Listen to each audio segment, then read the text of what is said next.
அத்தனை செல்வமும் உன்னிடத்தில் நான் பிச்சைக்கு செல்வது எவ்விடத்தில் வெறும் பாத்திரம் உள்ளது என்னிடத்தில் அதன் சூத்திரமோ அது உன்னிடத்தில்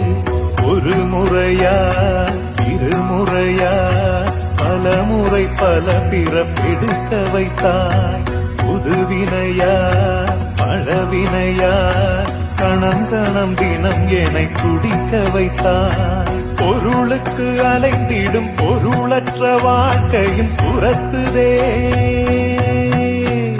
உன் அருள் அருள் அருள் என்று அலைகின்ற மனம் இன்று பிதற்றுதே அருள் விழியால் நோக்குவாய் மலர்பதத்தால் தாங்குவாய் உன் திருக்கரம் என்னை அரவணைத்துணதருள்